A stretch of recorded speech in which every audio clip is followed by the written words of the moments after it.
Over the past 24 hours, the Iran Israel conflict has maintained a fairly steady pace. Israel has so far struck over 1,100 sites in Iran since the conflict began, with 20 targets hit in the last 24 hours. Now, this includes the Arak reactor site in Iran, as well as missile bases in Tehran. There is also reports that Iranian missile sites in East Azerbaijan have also been hit, but no one has validated that claim from either Israel or Azerbaijan.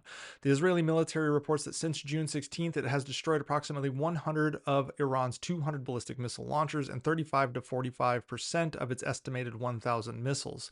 These attacks have resulted in 224 deaths in Iran, including 98 civilians and 126 security personnel, with over 1,300 injuries. Israel is reporting 40 deaths and hundreds injured in recent days due to Iranian strikes. Now, because of this focus on Iran and Israel, we aren't really seeing a lot of news come out of Gaza. However, it has been reported that in the last 48 hours, some 80 Palestinians have died to the Israeli military, with it being reported that most were civilians who were supposedly lining up for aid.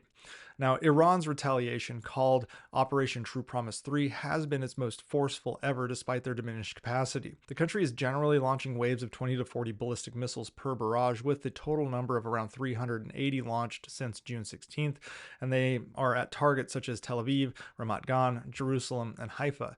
One strike hit Soroka Hospital in Beersheba, injuring 32, but Iran is claiming that they were targeting an Israeli underground military complex that was supposedly under the hospital. Another Iranian attack killed 24 civilians in a Petativka residential building, as well as 3 in Haifa. Iran has deployed its new Fatah-1 hypersonic missile and is now using Shahed drones for the first time, though most of those are being intercepted by Israel's Arrow 3 and US-assisted Patriot and THAAD missile defenses. Despite the fact that they've launched 380 missiles, fewer than 100 have succeeded in reaching their target, with most intercepted over Jordan, Saudi Arabia, and Syria, causing limited damage, things like shrapnel injuries and structural harm, but no confirmed military site destruction. Meanwhile, Iran's offensive capability is dwindling, compounded by a near total internet blackout and a pro-Israel hacker group disrupting Bank SEPA in Iran.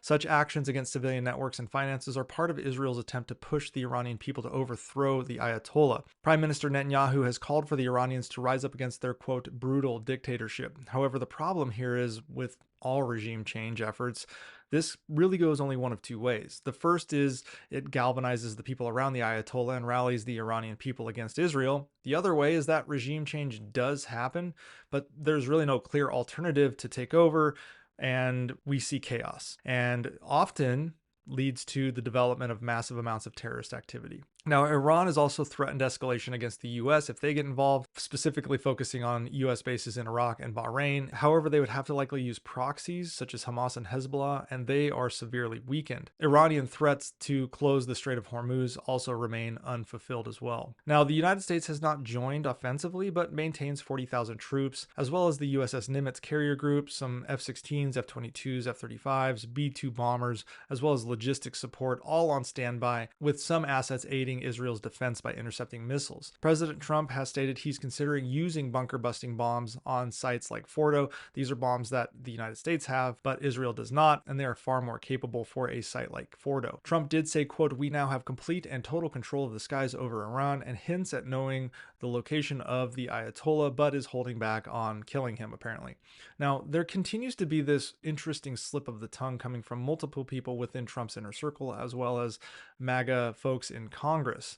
This use of the term "we" when it comes to strikes on Iran. Now, it could simply mean that we are showing solidarity with Israel in the sense of we, but it also could mean that we are actively participating secretively in strikes in Iran with Israel. It is not entirely clear if that is the case, but the continued use of "we" in this context is raising eyebrows. What's even stranger is domestically we have Democrats like Senator John Fetterman pushing for strikes against Iran, noting that, quote, "bombing and destroying their nuclear facilities is about peace." Meanwhile, MAGA supporters like Trump's own Tulsi Gabbard and Tucker Carlson are warning against deeper involvement, citing Iran's lack of a nuclear weapon, pushing more for U.S. isolationism. Nonetheless, U.S. involvement seemingly hinges on Trump's decision, but we don't know what that decision is or if he's made that decision. Regardless, a decision to help Israel risks Iranian retaliation against U.S. bases in the region. Now, coming out of Russia, Putin has offered to mediate for a peaceful Iranian nuclear program while addressing Israeli concerns, and has also warned against the U.S. getting involved,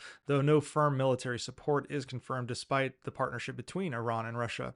This obviously has angered Iran, with some Iranian officials saying they will remember who helped them in this time and who did not, which is a clear rebuke of Russia, who Iran has helped in their fight against Ukraine. Oil prices have risen 17% over the past month due to instability in the Middle East, and this actually helps Russia because their primary funding method for their war is oil sales. So more expensive oil means more revenue going into Russia. And there's something to be said about the support of this war coming out of Russia in order to fund their war effort in Ukraine, but this obviously runs very much counter to Iran and their needs, who have also helped Russia. So it's a bit of a catch-22 for the Russians at this point. Nonetheless, this war shows no signs of stopping in the near term, though the capacity for Iran to retaliate is dwindling, so we'll have to keep an eye out on where this goes over the next few days.